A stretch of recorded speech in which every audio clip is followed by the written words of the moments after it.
Welcome to Google Cloud's Global Digital Conference, To the Cloud, Your Way. My name is Tom Nickel, and today we'll be talking about understanding the strategies and processes that drive migration success.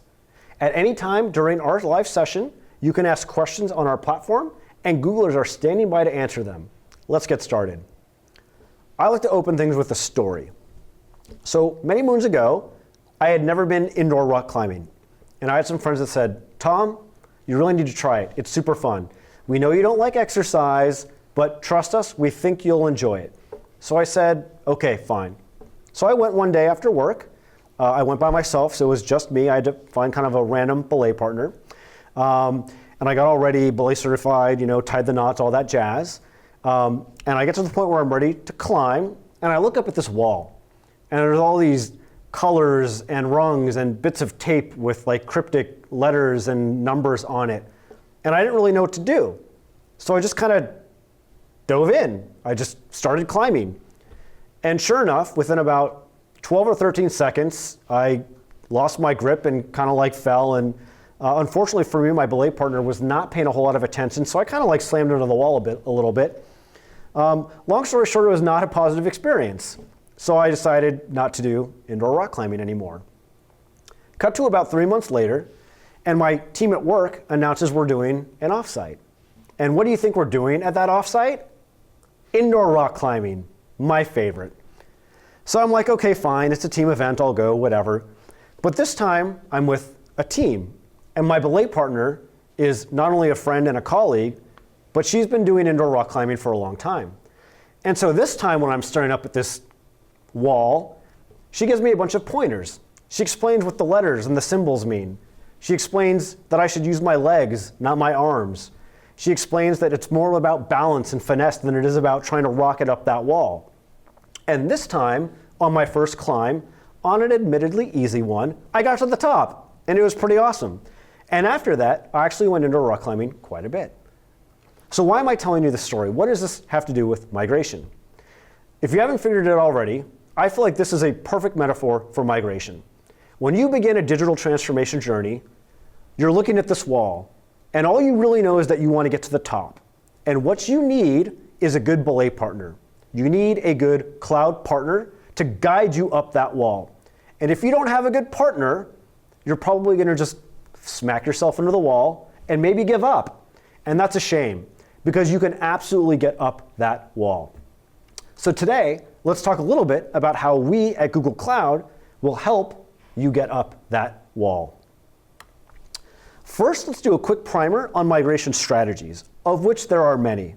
Now today, a lot of the things you have, or at least the things you're looking to migrate, they live on-prem. It's rigid and it's expensive to manage and maintain this. This is what a lot of us have today. The goal is to get up here, to the cloud, where you unlock things like developer productivity, portability, scalability, availability, lots of things that end in ability, lots of good stuff, right? That's the goal. But how do you get there, right? You're looking at this wall, a lot of ways. The first major strategy is called lift and shift. And what lift and shift basically means is that you take stuff that lives on-prem and you migrate it mostly as is into a cloud provider, into IaaS, infrastructure as a service. And you get some awesome cloud benefits there. You get pay for use, you get better efficiency and agility, it's inherently more secure, it frees your IT team from doing a lot of the mundane day-to-day tasks that they have to do when it lives on-prem. So when would you want to use lift and shift? Good candidates for lift and shift are when applications can basically run unmodified in the cloud, and when you're not really looking to like re-architect it or rebuild it, or maybe you can't like rebuild it, you just have it as is and that's how you need it, but you still want some cloud value. Those are some good candidates for when you would want to use lift and shift. Strategy number 2, improve and move, or potentially move and improve.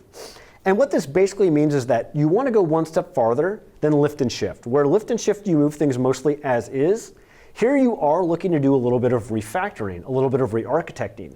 You want to take advantage of even more cloud value.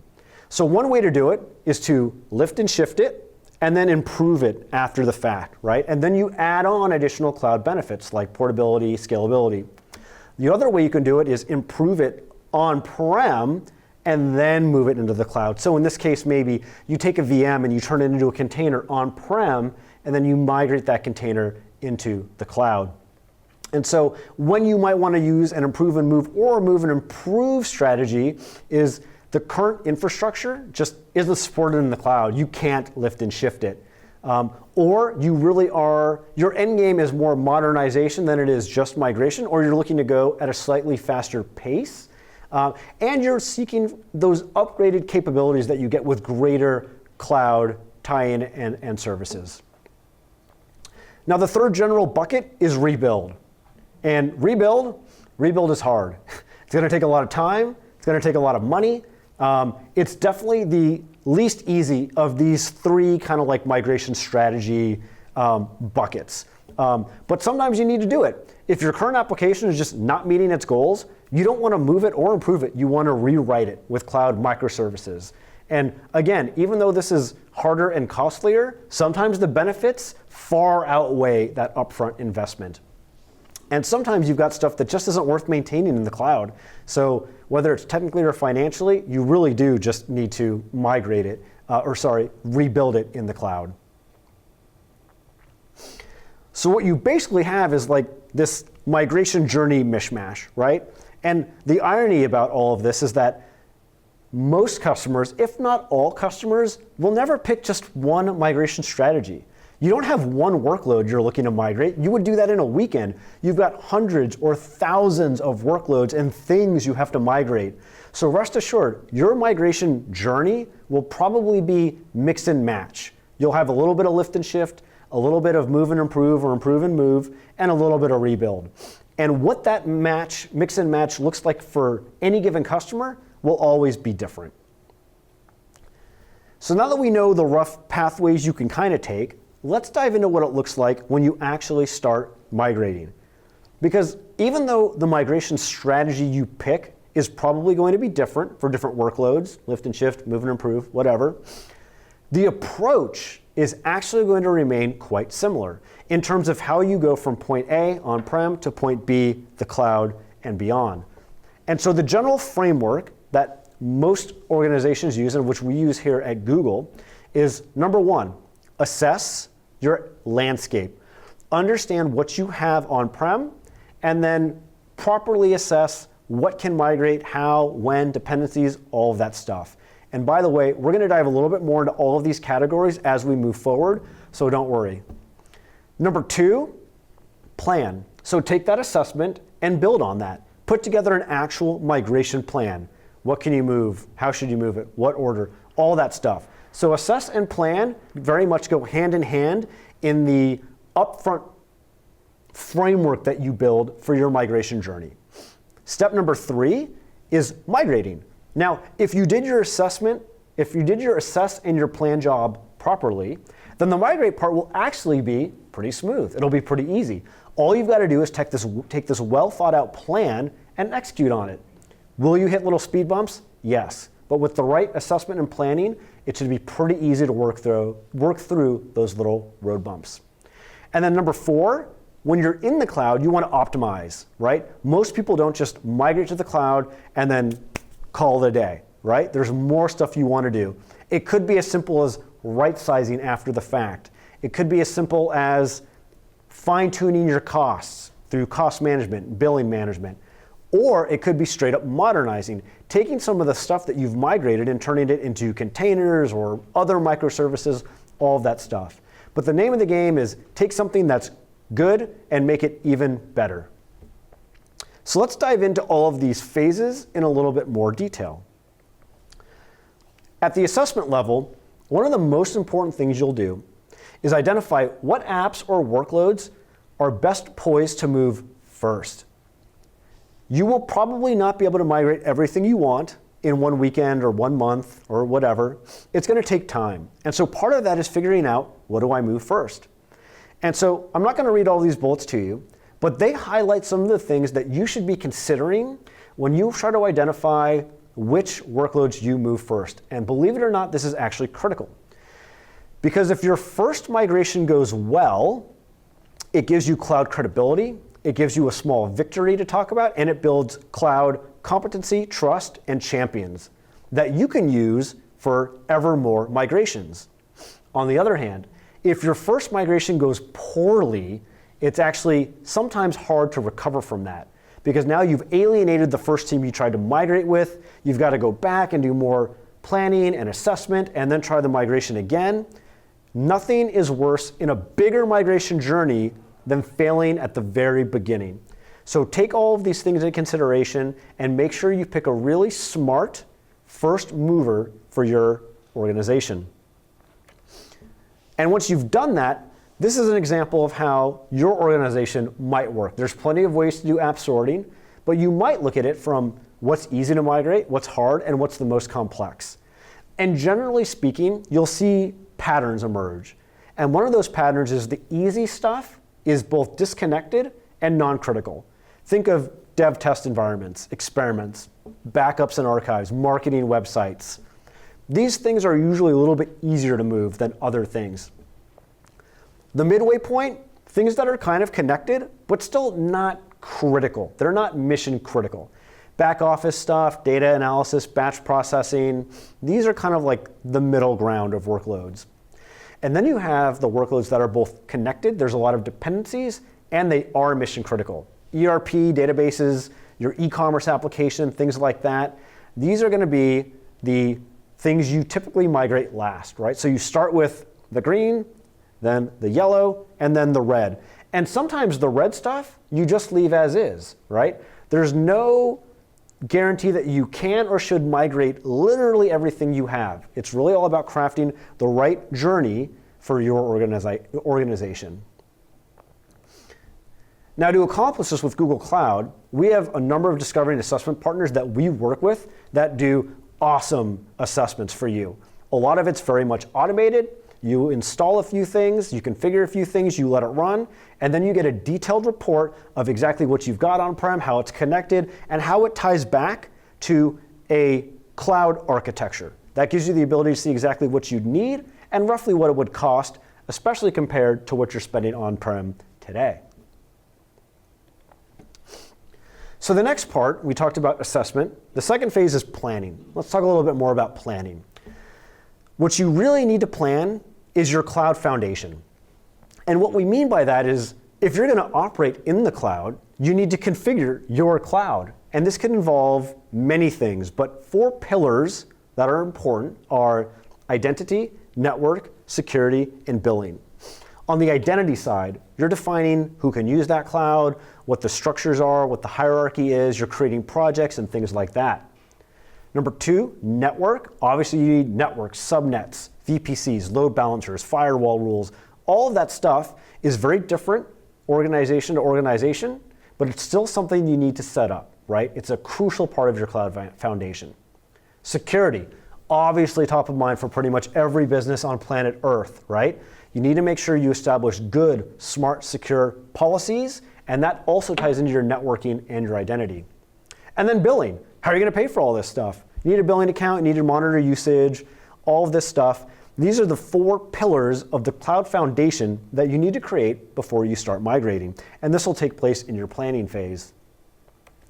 Once you've got the cloud part sorted out, then you've got to figure out the migration. And what most people do is they migrate in waves. And a wave, sometimes referred to as a sprint, is really just a logical grouping of systems that you migrate in any given time period. So as an example, for your first migration, you might pick 4 dev test VMs to migrate into Google Compute Engine on a weekend. That's a migration wave.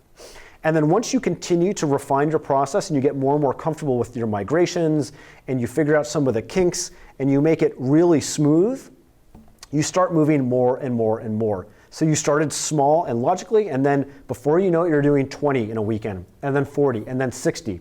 And how high you go up, I mean, that kind of depends on you and how much you have to migrate, but it's not uncommon to have companies doing 100 or 200 VMs in a sprint in a weekend or in a wave.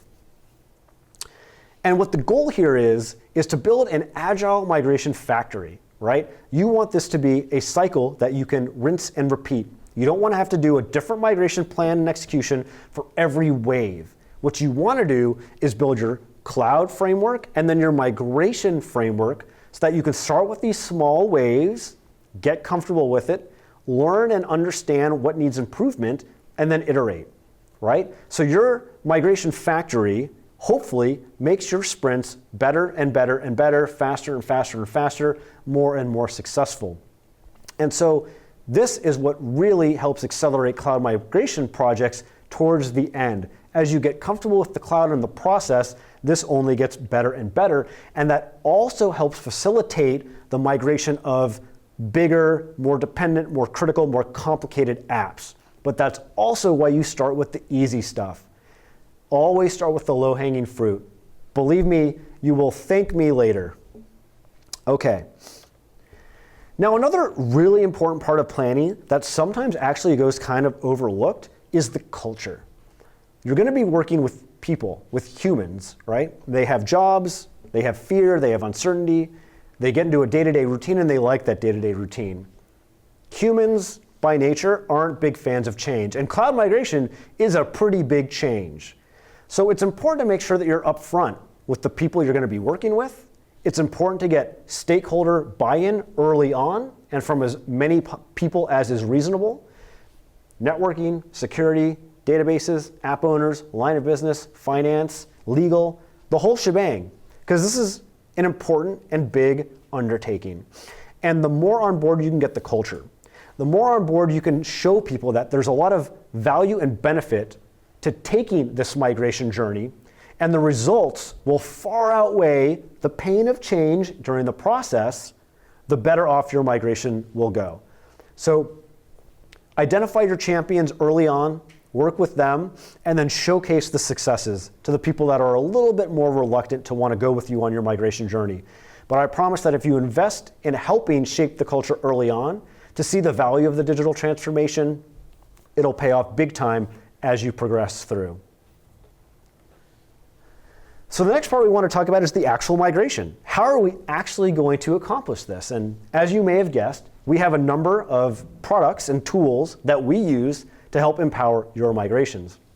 One such tool is called Migrate for Compute Engine.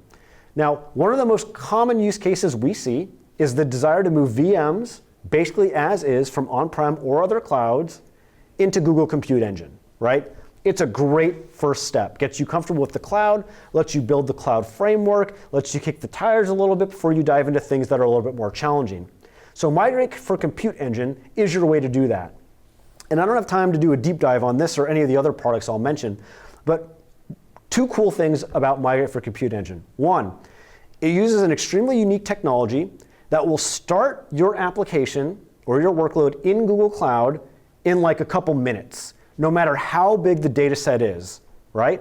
And it does this in pretty magical ways, but long story short, it migrates the bare minimum it needs to boot in the cloud, and then it streams and syncs all that other stuff while that app is actually running in the cloud. The reason this is important, it means your downtime is both upfront and predictable and very short, right? And if you compare that with other traditional migration solutions where there's long downtimes, this is a huge improvement. And number two, comes with a lot of built-in stuff. Pre-migration testing, data-driven right sizing, so you can pick the right instance types in the cloud because you don't usually want to map one-to-one, and stateful on-prem rollback. If for some reason something doesn't go well during the migration, you can quickly roll it all back on-prem, not lose any data, and you can figure out what went wrong and then try again. So this is incredible peace of mind when you're doing something, especially this early in your migration journey. Next, we have Migrate for Anthos. So Migrate for Compute Engine is very much in the lift and shift vein of things. Migrate for Anthos is more on the improve and move / move and improve. What happens if you have all those VMs on-prem, but you want to upgrade them? You'd rather use containers. Well, Migrate for Anthos will take those same physical servers or VMs that are on-prem or in other clouds and automatically convert them into containers. So this allows you to migrate and modernize basically in parallel. So right from the get-go, you can enjoy all the benefits of a containerized workload without having to put all the time and money and energy into manually doing those conversions. It is a much faster path to modernization, right? And there are big benefits to getting into containers, whether it's better density, you get away from the VM by VM management and patching, the time IT has to spend working on it, big benefits to containerization.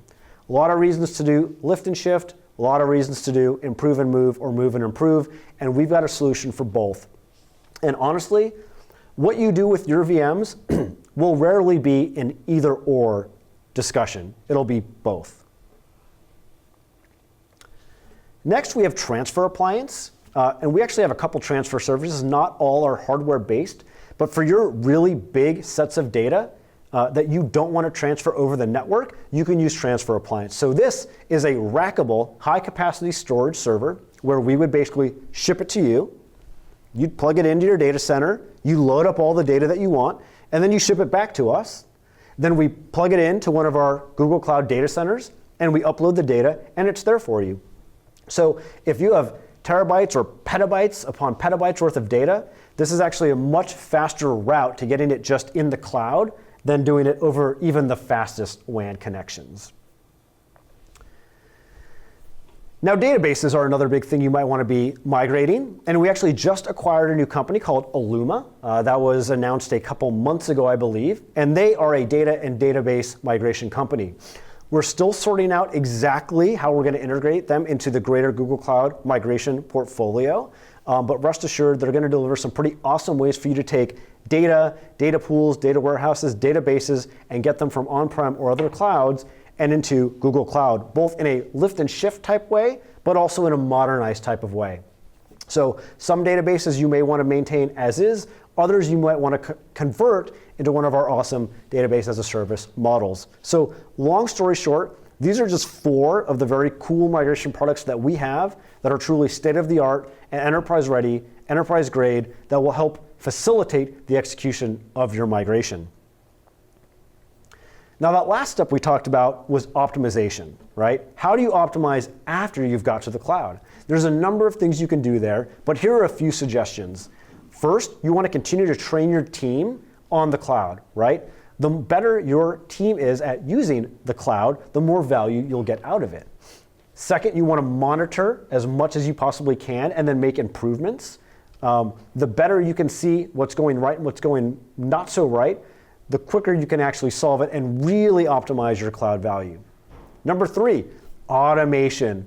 What's the point of going to the cloud if you can't automate things, right? Get IT out of doing the day-to-day monotonous management and maintenance and automate as much as you can. Bubble things up to the IT team as needed, but take the day-to-day equation out of it as much as possible. Similarly, codify everything. You know, this is a journey, and it might start with lifting and shifting a VM, and then upgrading it to a container, and then rebuilding it with more serverless-based solutions, like App Engine, for example, right? This is a journey, and a lot of your workloads will be on that journey with you. They'll start in one state and move to a second or third or fourth state. Don't think that any one state or stage is final. You can always continue to optimize, transform, and innovate. And number 5, cloud native. Anything you can eventually turn into fully cloud native, that's where you attain the pinnacle of cloud benefits. And it takes a little bit more time and energy. And as I said, your workloads will go through a transformation process just like the business does. Interesting fact, up to 35% of cloud spend is wasted, right? That's kind of a big bummer, right? One of the biggest benefits to the cloud, in theory, is a reduction in cost. And believe me, you get a big reduction in cost by offloading a lot of that on-prem stuff that you had to previously manage. But people don't always translate their on-prem environment properly to the cloud.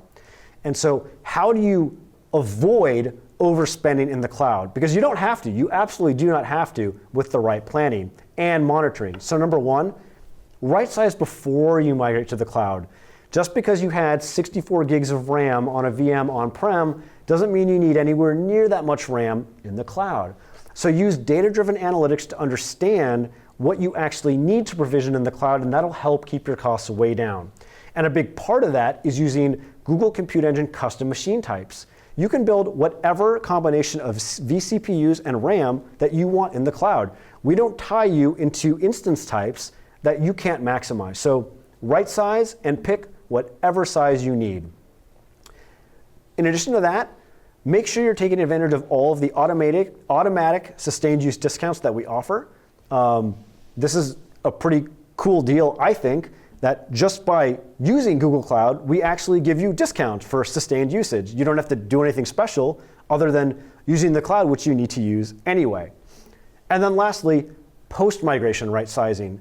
If you didn't do it before you migrated and you didn't pick any custom machine types, don't worry, you're not locked in. You can do it after the fact. So if you didn't do it up front, make sure you do it afterwards. Make sure that whatever you did provision is what you actually need. Otherwise, unfortunately, you are paying for cloud and not getting your money's worth. So don't fall into that trap where you think you have to overspend. You definitely do not. And these are 4 tips to help you do that. So we're coming up at the end of our presentation here, so I wanted to leave you with a few parting thoughts. We've learned a lot working with our customers, and this is just a handful of the customers that we've worked with on their digital transformation journey. And in working with these customers and many more, we've learned a few things. So if I had to summarize 3 good top tips for migration success, number 1, do a thorough assessment. Seriously, do the planning and the assessment up front. That will help guarantee migration success later on. Absolutely crucial. Number 2, craft the right architecture.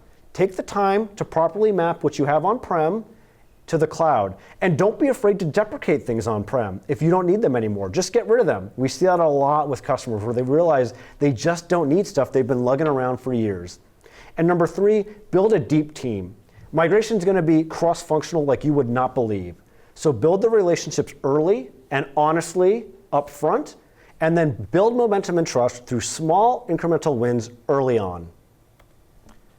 Thank you so much. My name is Tom Nickel. Thank you for tuning in to our Global Digital Conference. Please visit our other Cloud on Air events for more content from Google Cloud experts. If you want to learn more about migration, please visit cloud.google.com/migrate. And please stay tuned for the next session. Thank you so much.